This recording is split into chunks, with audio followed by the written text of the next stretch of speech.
apa temanya malam ini? Kenapa pastor itu tidak menikah? Jadi kalau melihat kami berdua ini adalah romo-romo yang tidak menikah. Dan kenapa kami tidak menikah? Mari kita mendengarkan dari Romo Santo, dan mungkin ada pertanyaan yang mau diajukan nanti, silahkan. Iya, ini Romo. Saya tuh sering kayak ditanyai sama teman-teman kayak gitu, kayak gini. Kenapa sih kok Romo itu nggak nikah?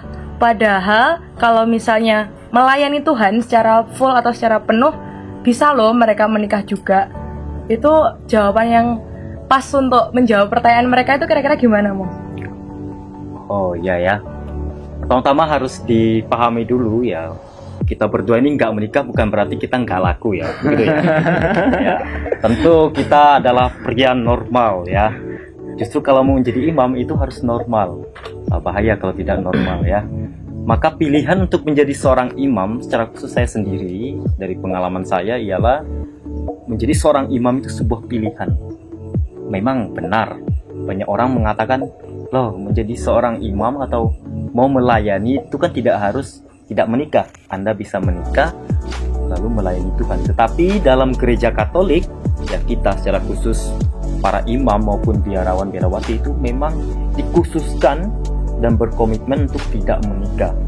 Kita percaya dan meyakini bahwa ketika kita tidak menikah, kita akan lebih fokus. Nah, Anda bisa bayangkan ya, misalnya kita menikah, lalu kita punya istri dan punya anak, lah tentu kita akan menomorduakan pelayanan. Itu jelas sebagai manusiawi. Pengalaman itu mengatakan demikian. Jadi pilihan tidak menikah dari kami para imam itu bukan karena kita tidak laku, jelas ya. Jadi kalau siapa tahu kita di luar, kita juga punya fans ya. Apalagi ini Romo Marcel ya, di dalam aja fansnya banyak.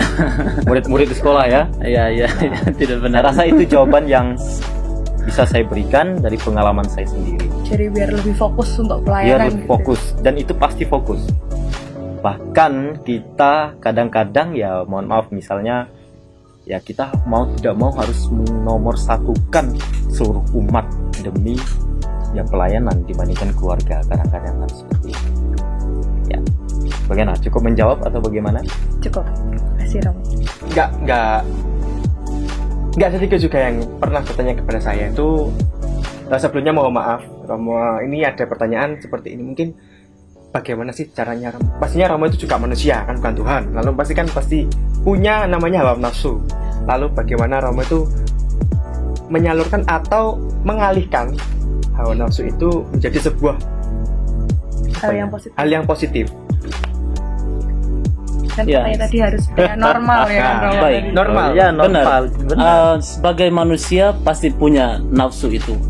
Nafsu itu adalah keinginan daging, bahwa saya mau seperti ini. Dan kita semua itu sebenarnya tidak boleh ngikuti nafsu. Sekalipun kita menikah, bukan berarti kita menikah karena nafsu itu. Jadi nafsu yang ada itu harus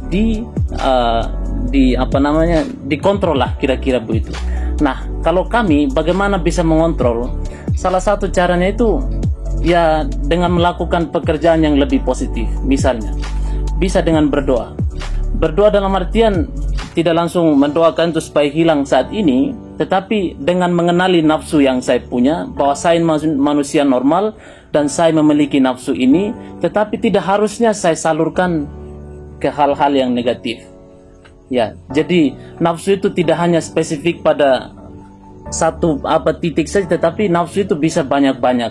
Dan bagaimana kita mengolah diri kita itu, itulah yang sangat penting di situ. Dan itu bisa melalui doa, bisa melalui mungkin puasa dan pantang juga bisa dilakukan hal itu. Dengan melakukan kita melatih diri kita untuk lebih disiplin, kira-kira begitu. Jadi penyaluran saya halal. Ya memang tidak mudah ya, apalagi berhadapan dengan zaman sekarang ya. Saya akui memang perjuangan yang cukup berat bagi siapa saja orang hidup berkeluarga juga akan mengalami tantangan ini. Ya saya secara pribadi ya memang saya ya senang berkegiatan, jadi itu membuat saya ya nggak tahu ya, kadang ya nggak sampai melupakan, wah sampai mengingat misalnya saya ketemu orang cantik atau gimana gitu. Ya nggak sampai ke sana. Jadi saya sering banyak melakukan aktivitas. Maka kalau teman-teman lihat di paroki, saya jarang berada di kamar. Berada di kamar itu sumber dosa, itu bisa menimbulkan dosa-dosa yang lain. Maka saya sering keluar, entah saya bertanam, bercocok ya, Anda lihat saya sering bertanam di pastoran cabai dan lain ya, anggrek dan lain. Bahkan saya kadang lari ke Sendang Rejo, saya menanam, cari hiburan. Atau bahkan kami berdua kadang-kadang ya main futsal di Garung ya, main bola ya, Ngopi di kafe. atau ngopi di kafe ya itu. Salah satu Nonton. caranya iya begitu. Jadi jangan diikuti. Ini perjuangan bukan hanya menjadi imam saja. Dari kita frater ya, Ya. kita frater berjuang dengan itu semua.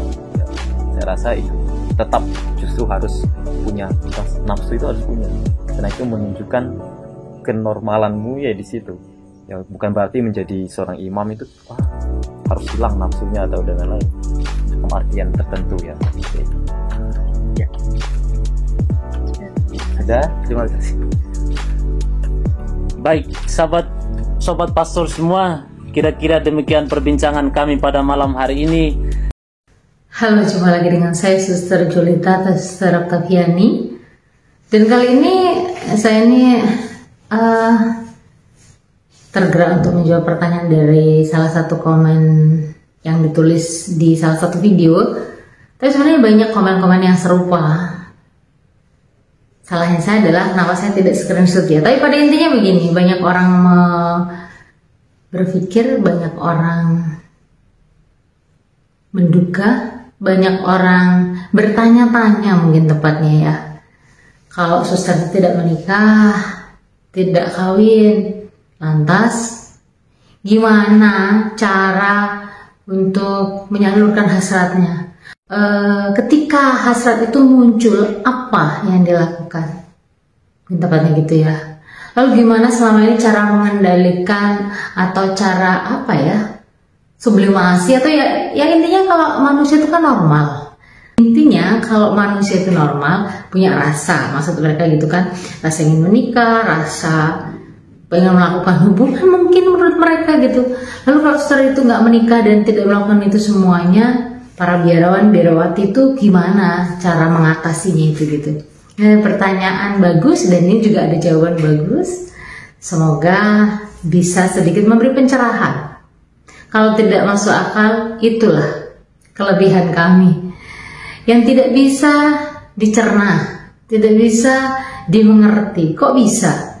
Tetapi kami bisa karena bersama rahmat Allah, bukan karena kekuatan kami sendiri. Seksualitas kaum berjubah. Lalu pastornya kemana itu? Pastor Katolik nggak beristri kan? Jangan dibilang bahwa saya, Ustadz bilang tadi pendeta tapi ada istri, masuk Islam dengan istri anak. Ya kalau pendeta beristri, pastor nggak beristri. Pendeta pimpinan Protestan, kalau pastor pimpinan Katolik. Pastor tidak beristri, betul tidak beristri, tapi biarawati siapa yang injeksi hamil. Udahlah, paling bagus agama Islam inilah, agama yang tidak munafik. Kalau mampu silakan 2, 3 pun boleh, sampai pun jadi. Asal mampulah kan. Alhamdulillah, masuk Islam juga nggak miskin saya, masuk di mana-mana. Tadi malam pulang dari ceramah, mampir ke warung kopi, begitu mau bayar ada yang bayarkan. Temannya Ustadz Solmet, Ustadz Somad, Pak Saril, kepala KUH di Ermolek.